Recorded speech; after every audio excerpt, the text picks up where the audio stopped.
Yo, yo, yo, j'espère que tu vas bien. Aujourd'hui, on se retrouve dans une nouvelle vidéo. Mais Aliou, qu'est-ce que tu fais? Ça fait super longtemps que t'as pas sorti de vidéo.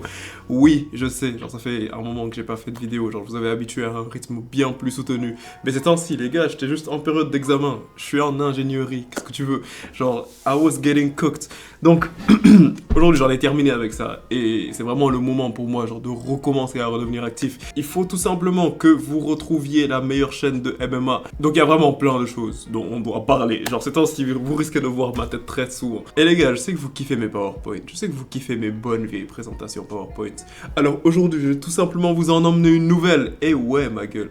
Donc, aujourd'hui, je vais vous présenter les champions de l'UFC, du plus battable au moins battable. Donc, comme d'habitude, avant d'aller plus loin, je te conseille fortement de t'abonner à la zone parce que, à ce qui paraît, si tu ne le fais pas, Francis Ngannou va venir chez toi à 2h du matin pour te mettre un coup du marteau.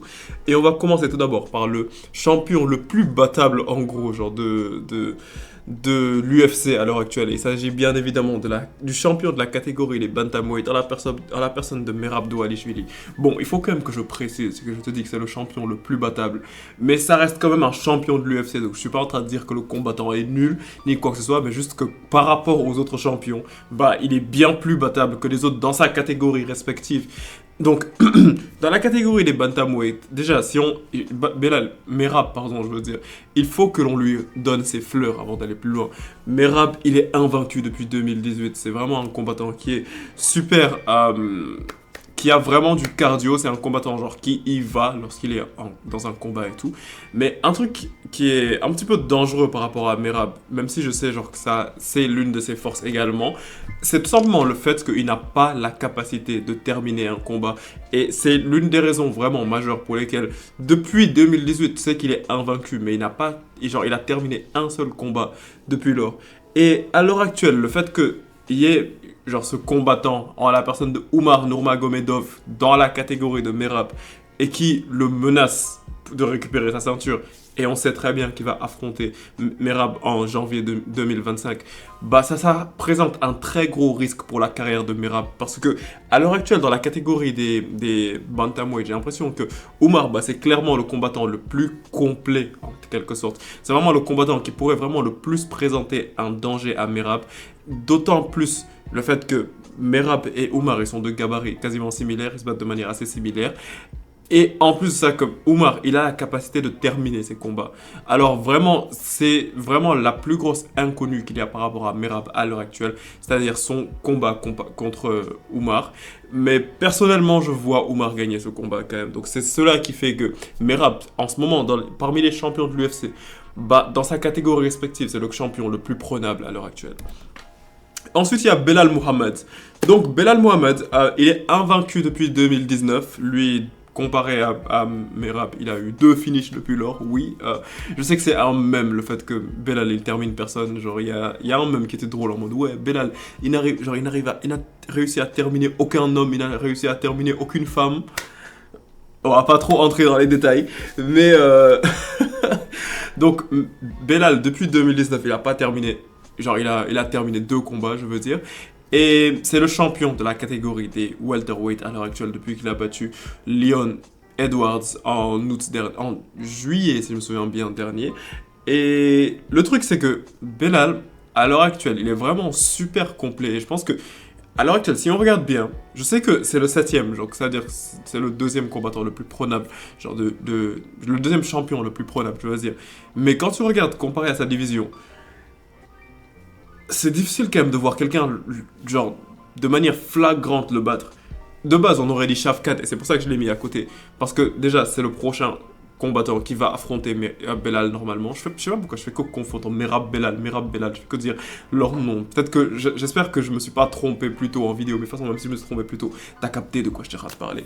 Donc, Shavkat, en ce moment, on voit que c'est le plus gros danger pour Belal, mais honnêtement, après le combat que Shavkat a eu contre Ian Gary, on peut voir que Shavkat, c'est peut-être plus le danger genre incontournable que l'on pensait qu'il était en fait. Donc, honnêtement, moi j'ai l'impression que Belal, il bat Shavkat, genre, bien évidemment, par décision, ça va pas être un truc en mode Belal vire, il termine Shavkat, ni quoi que ce soit. Belal bat Shavkat, mais avec difficulté. Et il y a un petit peu cette inconnue là qui vient en mode et si Shavkat réussit à résoudre le puzzle et à battre Belal derrière. Même si honnêtement j'ai l'impression que Belal gagne. Mais cette incertitude, c'est ça qui fait vraiment que Belal, c'est le deuxième champion le plus prenable dans sa catégorie, en fait. Ensuite, le prochain, c'est Dricus du Plessis. Dricus du Plessis, c'est le troisième combattant, le champion le plus prenable.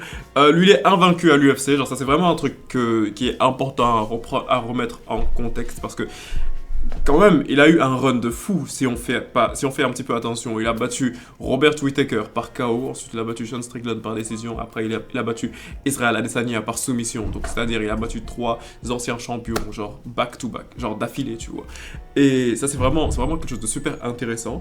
Ensuite, la raison majeure qui fait vraiment que Dricus du Plessis, genre c'est un combattant aussi dangereux en tant que tel, parce que tout simplement son style de combat, genre il a un style de combat super aléatoire. Tu ne sais pas ce que le gars fait, genre le gars, son style de combat, genre c'est comme s'il se battait dans un dessin animé, c'est comme si les règles de la physique, c'est comme si les règles du MMA, genre des arts martiaux, ne s'appliquaient pas sur lui. C'est comme si genre il était bourré, il se battait dans un bar, genre il y a absolument aucune logique dans son style de combat, mais c'est comme si c'était dans un personnage de film, c'est comme si c'était le personnage principal. Il y a juste genre cette armure de scénario qui fait qu'il n'a pas le droit de perdre, qu'il ne peut pas perdre ce combat. C'est comme lorsqu'il se battait contre Adesanya, et qu'Adesanya l'avait dominé pendant quasiment tous les rounds, et qu'à la fin il a pull genre un move de genre vraiment qui sort d'un cartoon, et qu'il a réussi à battre Adesanya de cette sorte. Donc c'est vraiment ça qui fait en quelque sorte que moi je vois pas vraiment Dricus du Plessis perdre genre de manière flagrante, mais faut faire attention quand même parce que genre celui que j'ai mis à côté, bah c'est la plus grosse menace pour Dricus du Plessis à l'heure actuelle, et c'est tout simplement Khamzat Chimaev. Parce que Khamzat, on sait très bien, genre que après sa victoire, genre super claire, je dirais, genre contre Robert Whittaker, bah ça le fait directement monter dans les discussions du titre. Donc on sait très clairement que après que Dricus du Plessis affronte Sean Strickland, et honnêtement selon moi c'est pas vraiment trop un débat, genre selon moi Dricus du Plessis va juste battre Sean Strickland, probablement par décision, mais après que Dricus du Plessis batte Sean Strickland, bah la plus grosse menace pour Dricus du Plessis à l'heure actuelle, bah c'est tout simplement Khamzat Chimaev, parce que Khamzat, bah genre c'est un lutteur de génie, genre c'est juste que la pression que Khamzat va mettre à Dricus, genre c'est difficile, mais comme je te l'ai dit, genre Dricus a tellement cette armure du scénario que j'ai des difficultés genre à le voir perdre à l'heure actuelle après qu'il ait battu genre d'affilée Robert Whittaker, Sean Strickland, Israel Adesanya. Genre j'ai vraiment des difficultés à voir Dricus du Plessis perdre. Ensuite on a John Jones, oui messieurs et mesdames, genre John Jones c'est le 4e champion le plus prenable de l'UFC. Bon, ok, donc si tu veux, je peux repasser un petit peu genre sur les qualités de John Jones. John Jones, il a un striking incroyable, il a une lutte incroyable, il a un sol incroyable, genre il a des clinches, ouais, exactement, comme je viens de le dire, il a des clinches incroyables, genre il est vraiment très difficile à saisir et tout. Et il est dans la discussion du GOAT de l'UFC, genre selon moi, je te l'ai dit de nombreuses reprises, mais selon moi ce n'est pas le GOAT, mais il est dans la discussion du GOAT quand même. Mais si on regarde à l'heure actuelle dans la catégorie des heavyweights, bah John Jones il est prenable. Honnêtement, John Jones il est prenable. Et en fait, le truc c'est que par rapport aux anciens combattants dont je te parlais, genre là il y avait un petit peu de l'hésitation en mode ouais, genre le contender numéro 1, est-ce qu'il peut le battre et tout. Mais s'il y a quasiment pas il y a vraiment pas d'argumentation. Thomas Spinal bat John Jones en fait. Genre il y a juste pas d'argumentation. Peut-être pour les autres contenders, je les vois pas battre John Jones, que ce soit Cyril Gane, Curtis Blades ou n'importe qui, Pavlovich, n'importe qui, je vois aucun de ces autres contenders battre John Jones. Mais Thomas Spinal, il bat John Jones de manière tellement facile, genre il bat John Jones de manière tellement évidente que en fait c'est juste à cause de Thomas Spinal que John Jones il est aussi haut dans le classement, tu vois. Si Thomas Spinal n'était pas là, John Jones serait l'un des combattants, l'un des champions les plus imbattables ever. Mais la présence de Thomas Spinal, ça fait vraiment que bah c'est un danger de ouf. En plus de ça, genre, dans son dernier combat contre Stipe Miocic, on avait vu que John Jones, il avait plus tendance à se faire toucher, qu'il était moins rapide, genre qu'il a pris de l'âge, alors que Stipe Miocic qui était en face de lui, on voyait très clairement qu'il n'avait juste pas envie d'être là. Donc j'imagine même pas le carnage que ce serait face à Thomas Spinal. Thomas Spinal, il ferait tellement une seule bouchée de John Jones que ce serait moche à voir, tu vois. Donc c'est ça le problème à l'heure actuelle par rapport à John Jones en fait, parce que bah voilà, genre c'est juste que vu que Thomas Spinal est là, bah John Jones est devenu super battable d'un coup, du jour au lendemain. Après on a Alex Poatan Pereira en numéro 4.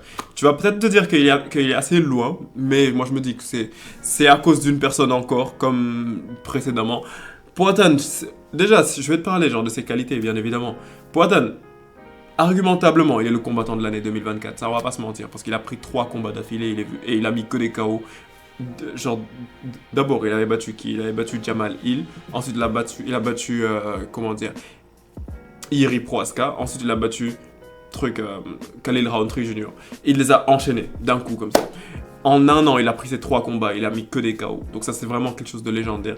Mais ça ne devrait pas nous détourner du fait que l'UFC est en train de tout faire pour éviter de faire que Alex Pereira affronte Magomed Ankalaev. Parce que on sait très bien que Alex Pereira, c'est un striker. Et donc l'UFC fait tout pour ne mettre devant Alex Pereira que des strikers également. Ce qui... En vrai, moi, je suis pas trop contre ça, parce que moi, j'ai pas non plus envie de voir Ankalaev se battre contre Pereira, même si je sais très bien que un truc dont on parle peut-être pas assez, c'est que Ankalaev, de base, c'est un striker, de base, c'est pas un lutteur, genre, je sais qu'il a le profil, je sais qu'il a la tête, genre, d'un lutteur et tout, mais Ankalaev, sur tous ses combats, genre, c'est que du striking, genre, c'est absolument que du striking, mais le fait que Ankalaev existe, ça crée quand même un gros danger dans la carrière de Pereira. Et c'est pas honnêtement, genre j'ai envie de te donner un pronostic, genre j'ai envie de te dire, genre selon moi, qui gagnerait ce combat, mais c'est vraiment trop flou. C'est vraiment trop flou. Et c'est pour ça que Alex Pereira, il est à cette position. Ensuite, on a Alexandre Pantoja. Donc Alexandre Pantoja, genre lui le truc c'est que il est juste imbattable en flyweight. Et je me demande pourquoi je l'ai pas mis numéro 1. Ah oui, c'est parce qu'il y a d'autres personnes, bien évidemment, qu'est-ce que je suis en train de raconter, il y a d'autres personnes. Mais le truc c'est que Pantoja, genre c'est même pour ça que j'ai mis personne à côté de lui, si tu vois. Parce que tu veux que qui le batte en fait? Genre il a nettoyé la division. Il a nettoyé la division. Je pense qu'il a battu Moreno 2 fois, il a battu Royval 2 fois. Les gens, ils sont partis chercher un japonais pour le ramener, pour espérer qu'il puisse battre Pantoja, ou bien espérer genre amener une certaine compétitivité à Pantoja. Pantoja l'a éteint rapidement, il l'a soumis super rapidement. Donc en fait Pantoja, il n'y a juste pas de compétition pour lui. Il est même parti call out Demetrius Johnson qui lui est à la retraite pour simplement avoir une petite compétitivité en face de lui. Parce que genre c'est juste, genre il est juste là-bas en fait, genre il y a vraiment personne devant lui. Et c'est ça le problème par rapport, genre avec la division flyweight en général, parce que c'est un truc qui se passe assez souvent, genre quand il y a un flyweight qui explose tout, bah d'habitude il n'y a pas vraiment trop de compétitivité en face de lui. Et donc c'est ça le truc. Après on a Ilia Topuria, bah Ilia Topuria également, bah je vois pas qui l'arrête en fait, genre je vois vraiment pas qui l'arrête. Il a mis KO 2 GOATs, genre back to back, il a mis KO Alexandre Volkanovski, puis il a mis KO Max Holloway, genre donc maintenant il y a qui, genre qu'est-ce qu'on va faire, genre on va faire revenir Alexandre Volkanovski pour qu'il se fasse remettre KO, ou bien on va faire quoi, on va faire venir Diego Lopez également, je suis désolé, genre je sais qu'il y a plein de fans de lui et tout, mais je sais que il se fait mettre KO honnêtement, parce que genre honnêtement, si on reste honnête pendant 2 secondes, je pense que à l'heure actuelle c'est légitime de se dire que Ilia Topuria, il a la meilleure boxe de l'UFC en général. Et ce qui est intéressant à voir, c'est qu'en plus du fait qu'il a la meilleure boxe de l'UFC, bah c'est un lutteur de base. Genre c'est pas... De base, striker, c'est même pas sa profession. De base, c'est un lutteur. Et un lutteur qui a un striking aussi percutant, tu peux juste rien faire contre lui, genre. Il est super complet, tu ne l'arrêtes pas. Ilia Topuria. Au point que maintenant, il est même en train d'essayer genre d'entrer dans les conversations pour monter de catégorie et aller affronter Islam Makhachev. Ce qui nous amène au dernier point, qui est Islam Makhachev. Tu ne peux rien faire contre Islam. Genre, il n'y a juste pas de débat. Tu ne peux rien faire contre Islam.